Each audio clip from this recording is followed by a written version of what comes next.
This is the plaintiff, Kenneth Buckler. He says the defendant rented his Winnebago Sightseer for 2 weeks and abruptly returned it 6 days early.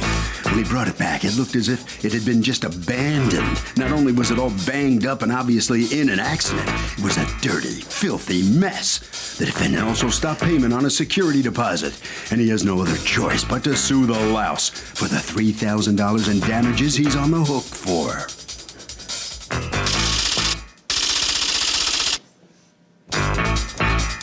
This is the defendant, Richard Higgins. He says he can't believe the plaintiff's actually bringing him here to court for a so-called accident the Winnebago was in. He's actually surprised because this Winnebago was all banged up before he took it out on the road. Quite frankly, the plaintiff's off his rocker and has harassed him to some pretty scary levels. Owe him money. Ha! He's accused of banging it up, but good. Thank you, Douglas. You're welcome, ma'am. Kenneth Buckler? Yes. You are suing Richard Higgins Yes. for $3,000, statutory maximum in your state of New Jersey, because according to you, he returned a Winnebago he rented from you in extremely poor and damaged condition. Tell me what's going on. Well, I advertised on Craigslist. He called me on the 24th of November, telling me he was interested in renting the Winnebago. Said he wanted to rent it for 3 weeks, and he was going to come by and pick it up on Monday. And what year is this Winnebago? 2005. Okay. He came by on the evening of the 26th or the 28th to pick it up. Of November. Of November. Of this last year. And you were renting it for what, a vacation? What was this? I had, through a mutual friend, I was going to drive two gentlemen down to Kentucky. One of the gentlemen was being divorced, and he had to be out of his house by a certain date, which was Monday. And he was loading all his stuff into the Winnebago, and I was going to be his driver. All right, so go ahead. So I got a call that next day that the batteries weren't working, and they were only 6 months old. I have a receipt for them from Sears. Show me the, I'm sorry, let me backtrack a second, and show me the paperwork that is filled out before he takes the Winnebago. This is all before. Correct. Have you looked at that? That's all before. Yes, None of that ma'am. is after. Okay. Okay, these receipts are after. This document, is this your signature? I believe so, yes, Your Honor. Okay, so go on. Okay, so then I got a call that his clients were unhappy because they were parking in Walmart parking lots and they didn't want to sleep there. So Why would he call you to tell you that his clients are unhappy because they're parking in Walmart parking lots and they don't want to sleep? You'll have to ask him, Your Honor. Okay, did you play, that's what's going to happen when I ask him, so. No, the suggestion was when I called, the batteries were never charged when I picked up the Winnebago. He plugged it in when I picked it up for about 10 minutes. These things need to be charged, from what I understand, through my experience, and they need to be charged overnight. So the first day that I rented it, it kept losing charges as we were driving down the road. So you drive down the road and what happens? All the lights dim. So you complained to him about, what's the Walmart thing that he's talking about? Walmart thing, he suggested that we find a Walmart, and we were in a rainstorm. Why? To get some batteries, to change out batteries. And I did not hear the end of that for the whole trip, which ended up being about 8 days for my customer, the two guys I was driving. Did not hear the end of what? Let's stop at Walmart. What is this guy, crazy? We're not going to Walmart. Why can't he go to a Walmart? Well, he figured that spending this kind of money on a Winnebago, that it should all be... What, he wanted to go to a Prada battery store? What exactly? I don't understand. He wanted the best batteries. It's all right, so whatever happened with the battery? Did you ever have to do something, or it worked out? It was late at night, and we ended up finding a Winnebago park.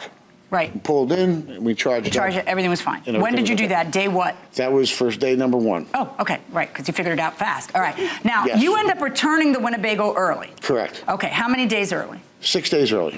6 days early. Correct. And when you return it 6 days early, you had rented it for 2 weeks, right? Correct. With the option of possibly being longer. Okay. These guys weren't sure. So you return it early, but you've paid for the 2 weeks. Correct. You didn't ask for any money back or anything else. No, I did not. All right, when you return it early, why are you returning it early? Because our deal had soured with the guys. They weren't happy with the vehicle down in Kentucky. So Did they pay you?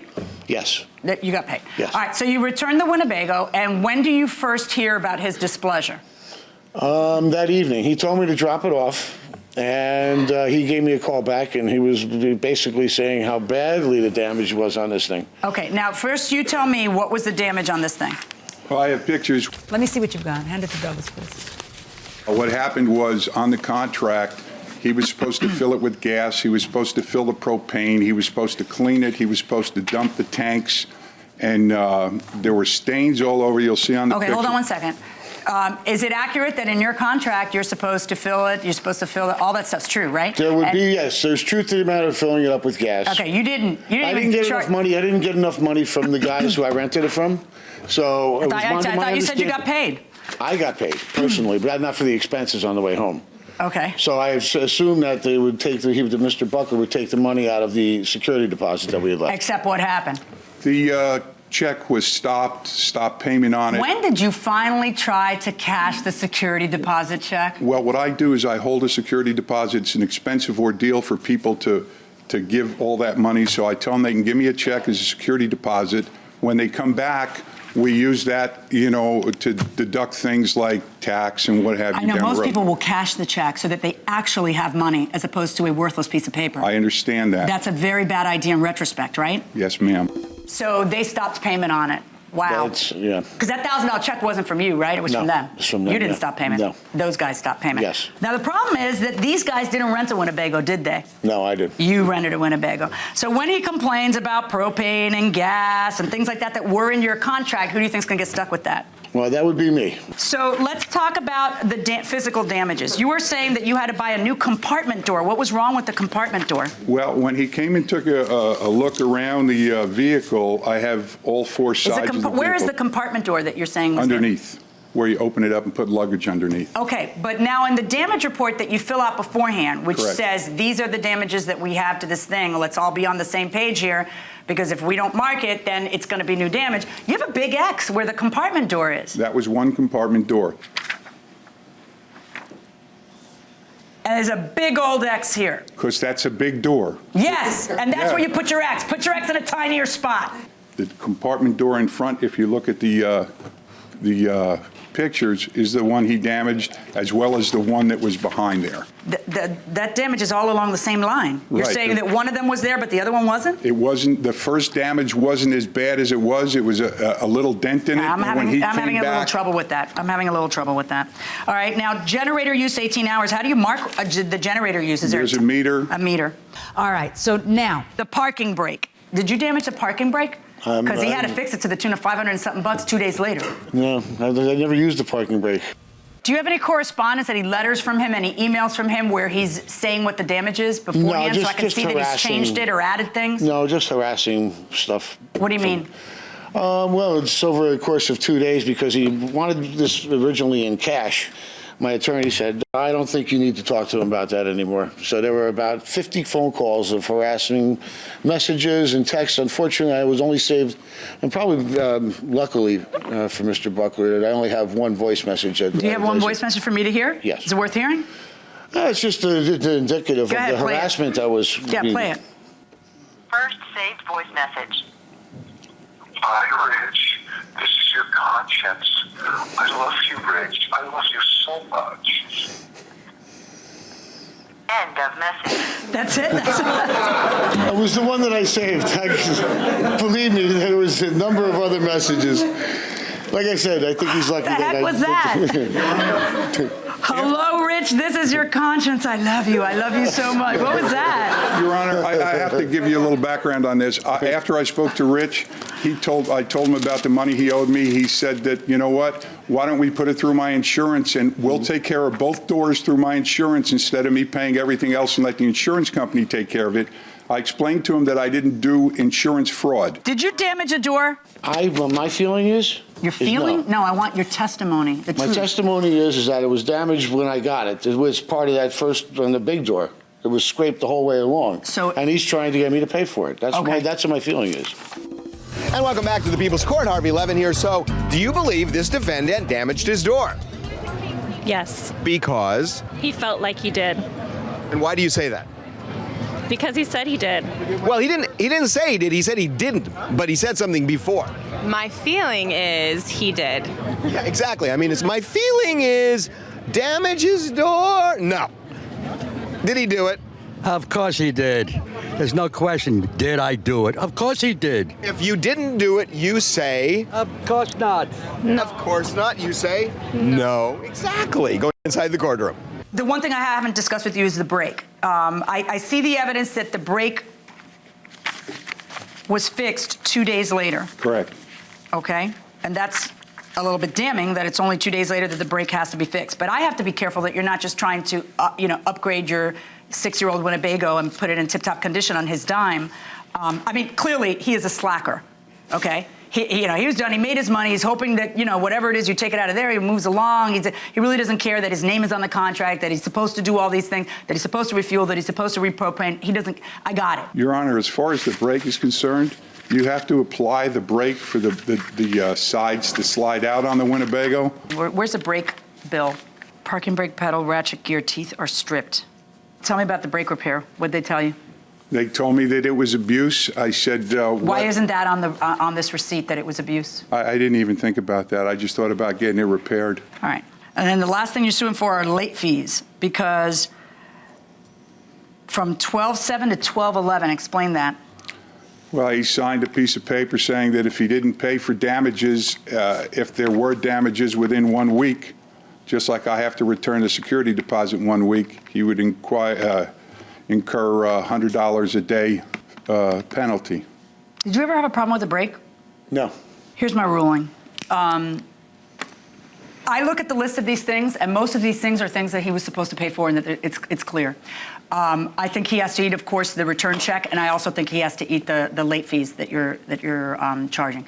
The one thing in this laundry list of items that you're complaining about, the two things that make me concerned, okay, are the damage to the door and the parking brake. And those, unfortunately, are the two big ticket items that we have here, okay?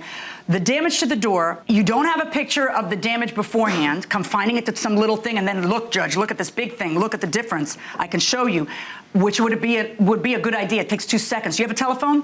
Yes. Does your telephone take pictures? Yes. How much effort would it have been to take pictures of the damage? Because I got to be careful that you're not just trying to get him to update your Winnebago.